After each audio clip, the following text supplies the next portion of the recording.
watching the Sports and Political channel of LB. If you're not subscribed to this channel, make sure to subscribe button, hit the like button, and share these videos on your social media platforms. Let's get down to business. So in this particular video, we're going to talk about this ongoing saga regarding Kevin Durant. Now, yesterday, in a video when I was rolling through Donald Trump country and my signal was getting cut out and all that, I was trying to tell y'all that this situation here with Kevin Durant was going to get ugly, and that and then the owners was going to use that as an example, or the latest example, to recoup money should these players not show up or not play when they have years left on their deal. Now, I also in previous videos alluded to if and when KD makes this trade request and they don't honor the trade request, and he wasn't going to show up, right? Because if you go back to that exit interview after they were swept by the Boston Celtics, right, and you had the GM come out and said that I want players that want to be here, right?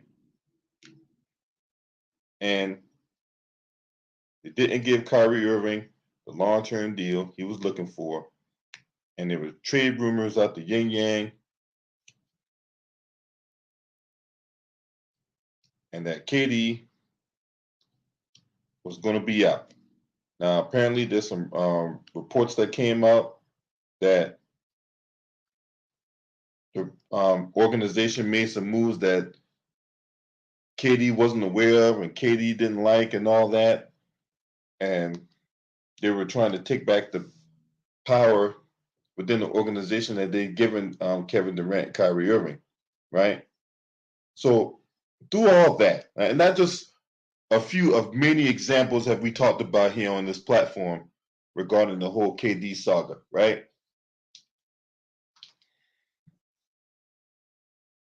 Kevin Durant ain't going to try to call this meeting with the owner just to tell him that he wasn't going to not be traded and he was going to come back and he was going to give us all to the Brooklyn Nets. No. Once he made his mind up that he wanted to be gone, despite the fact he had 4 years left on the deal, he's gone. And now there's many out there that believe that he was going to, despite his trade request, that he was going to come back and he was going to play, and he was going to show up for training camp and all that. No. And I was trying to tell people, no, that's not going to be the case. Once this man say he gone, he gone. I've never seen nobody especially like Kevin Durant's behavior and demeanor, that he just automatically just going to renege on his word. What's up, you suit Knight? Right? So here's this New York Daily News article that came out that says Kevin Durant holding out a training camp not off the table. Now, this was a source that came out last night, or not last night, yesterday afternoon. Now it says here, Kevin Durant's boundless love for basketball is not a reason to believe he will show up for training camp if the Nets don't acknowledge his trade request. There's been prevailing belief that the 12-time All-Star and 2-time Finals MVP is above the idea of holding out a camp because he's a master of his craft and a lover of the game. A source, however, pushed back on the idea that Kevin Durant will show up to camp in September if his request goes unfulfilled. Now, Durant first made a trade request back on June 30th, but after a month has passed with multiple offers and none accepted, Durant and side met for a second time, this time in London over the weekend. So he's probably was like, hey, what's going on with my trade request? Why am I not moved yet? What's up, TJ? Salute, bro. That's what that was, right? He probably met with the owner and was like, hey, why am I not gone yet? What's the holdup?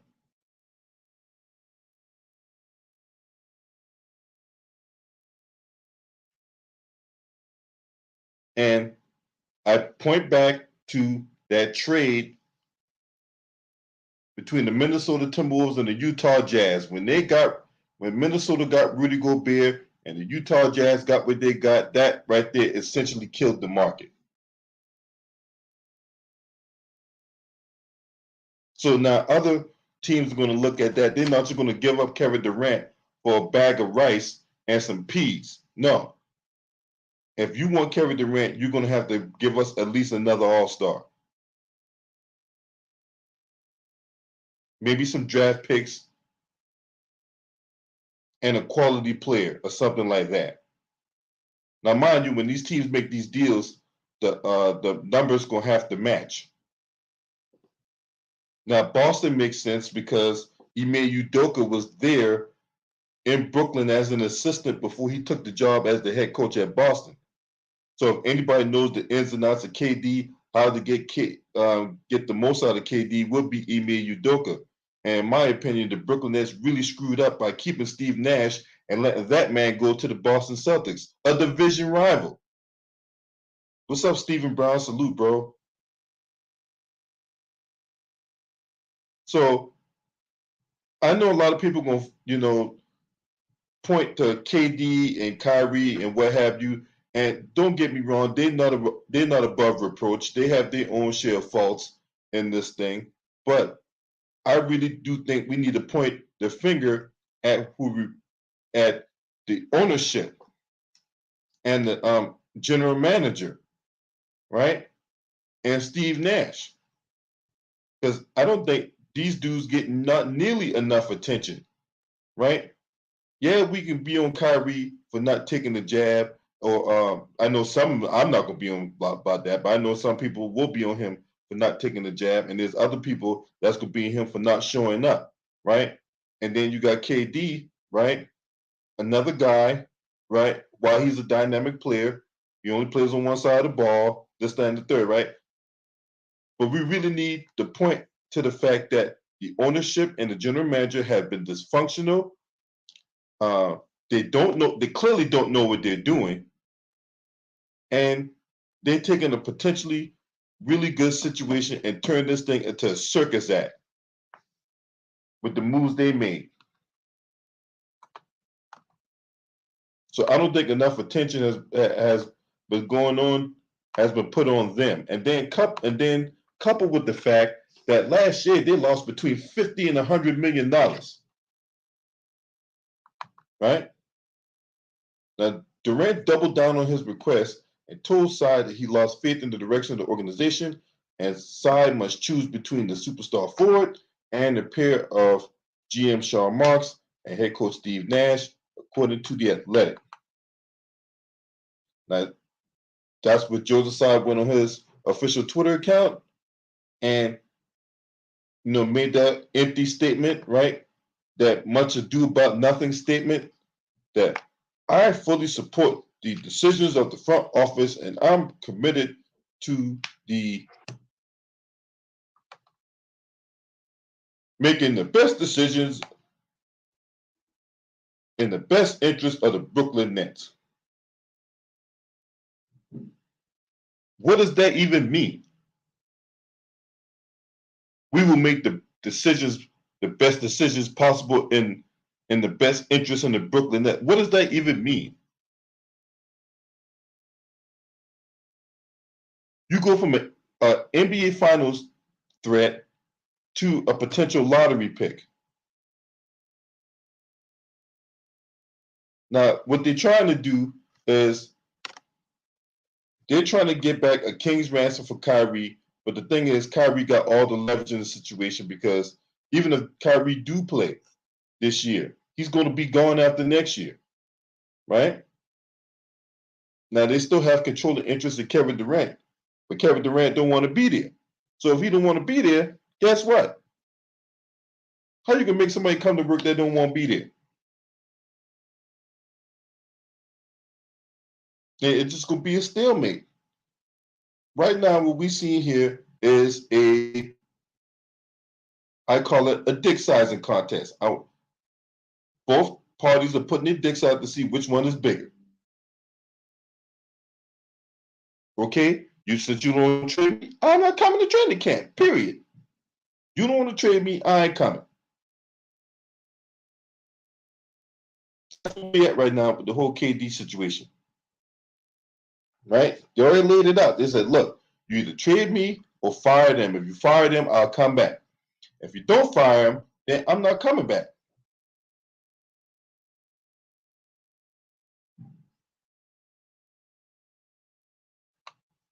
And this is where we at.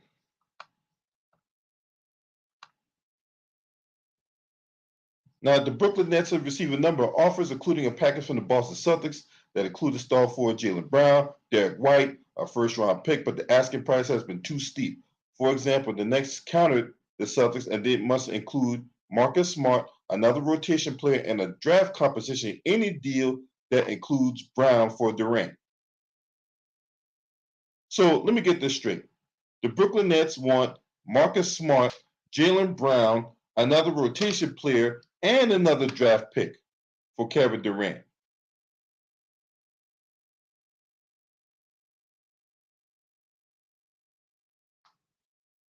So they want 4 players for one, right? No thanks to that bullshit ass trade between the Timberwolves and the Utah Jazz, right? Now, here's another outlandish trade scenario for you when it came to the Utah Jazz. Utah Jazz dangled out Donovan Mitchell. The Knicks were interested in acquiring Donovan Mitchell. And then you had Danny Ainge wanted like 10 players. They wanted 6 first-round picks and 4 players on the current roster, including R.J. Barrett, Emmanuel Quigley, Obi Toppin. They wanted those players plus 6 first-round picks. They wanted 10 fucking players for Donovan Mitchell.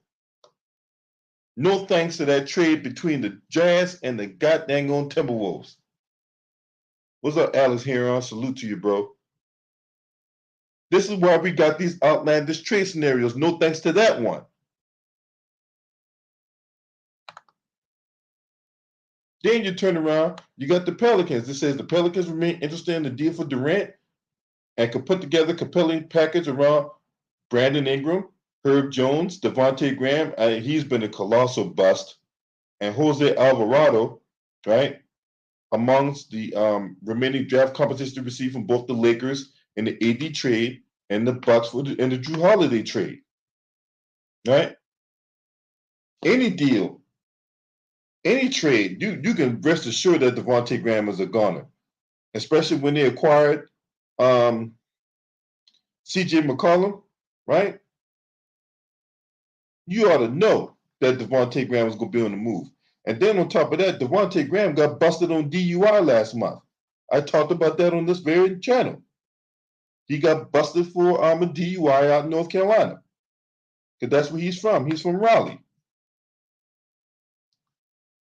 So you got that going on, right? So any deal, whether it be the Brooklyn Nets or wherever, you can rest assured that Devontae Graham's name is going to be attached to that no matter who they give up. He might be the centerpiece. Hell, he might be a complementary piece. But either way, Devontae Graham is as good as gone in New Orleans. Okay? They're going to ride that. They're going to ride this out with CJ McCollum, Brandon Ingram, and a returning Zion Williamson. That's going to be the core right there. Now, the next asking price, any Durant deal has been steep. An all-star player, rotation players, and significant draft compensation. The Pelicans, who also have CJ McCollum and Zion on the roster, are one of few teams who can gut their depth to acquire Durant and still have the infrastructure needed to compete for a deep playoff run. Now, it remains unclear whether the Nets will move on to trade Kyrie if they strike a deal for Durant. Sorry. Irving, according to several reports, has made it clear that the next brass that he wants to stay in Brooklyn. All right, so that's bullshit right there. He don't want to stay in Brooklyn. Okay, that right there is bullshit. Okay, he does not want to stay in Brooklyn. Okay, he'll stay in Brooklyn unless. Now I say this: he will not stay in Brooklyn unless some moves are being made to the upper management. Because there was another report that came out saying that he hated the leadership on the Brooklyn Nets. He only said that's all weasel words that Kyrie was using.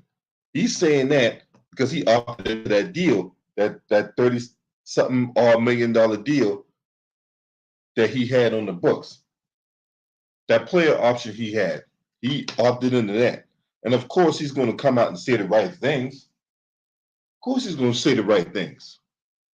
Doesn't necessarily mean that he means that shit. Kyrie Irving does not like the ownership in the Brooklyn Nets. And this is where we at, right?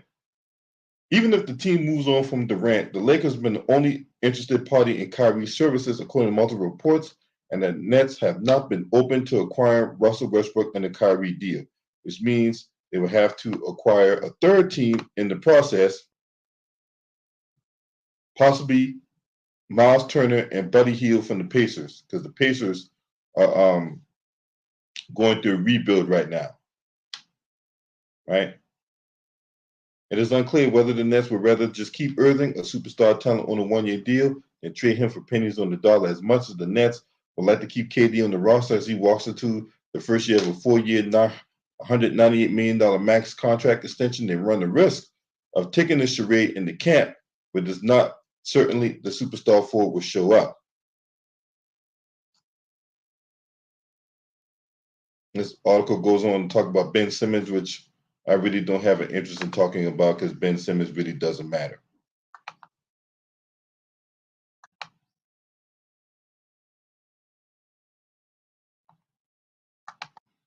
But yeah, this whole situation with Kevin Durant and the Brooklyn Nets is going to get way ugly. All right, it's going to get way ugly. And you can see the same scenario that you saw with James Harden on the Houston Rockets, right? He's not going to come to camp. I would think he's going to be in the locker room, on the arena, or wherever they're going to be at. You won't find Kevin Durant there. And then Kevin Durant going to bide his time until the Brooklyn Nets find them a trade offer that they feel is satisfactory to move Kevin Durant. I just don't think he's going to come. He's not coming, and I don't think any outside. And look, they're not going to fire Steve Nash and Sean Marks this late in the game before training camp begins. They're not going to do that. They're not going to fire them this late in the game before training camp begins, barring some egregious happening. So it has to be a situation to where there's some misconduct going on within the organization or misconduct in their personal life for Sean Marks and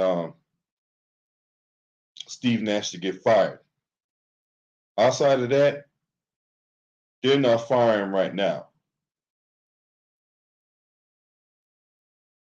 There's still free agent deals to be made. There's still training camp that will start in September to get ready for the upcoming season in October. Like I said yesterday. So, as far as I'm concerned, this is going to be a standoff between these two sides. And I'm pretty sure KD will still work on this game, while he waiting on word of what the Brooklyn Nets are going to do, whatever. But don't expect him to be in anywhere near that, right? Don't expect him to be anywhere near around the Brooklyn Nets.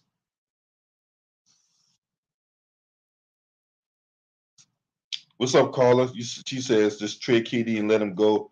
The Nets don't get anything by keeping him on the roster. Yeah, I agree. Nets don't gain anything, right? And look, this is my thing.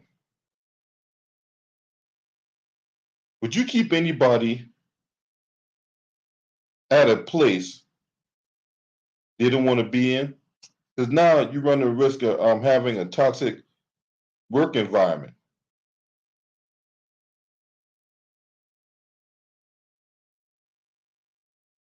You run a situation to where guys are going to be having questions about what's going on with KD. Is KD coming back? And I'm talking about those people who may not have the same kind of inside information. And then even with the media, and you know how the media like to perpetuate and egg things on and spin narratives and all that, right? Anybody on that Brooklyn Nets, right? Whether it be the coach, whether it be the players on the roster and all that, that is going to be the lingering cloud that's going to hang over that organization. Hey, what's going on with KD? What's KD's status? Is KD coming back? Are y'all have any plans of trading KD? These are the questions that the media is going to be carpet bombing us with until there's a resolution.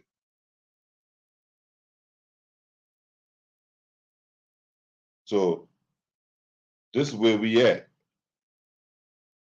It's only going to get uglier from here, in my estimation. You know what I'm saying? But anyway, you guys not a subscriber to this channel, make sure you hit the subscribe button, hit the like button, and share these videos on your social media platforms. Shouts out to the LDBC. This your man. Scream at me. Arr!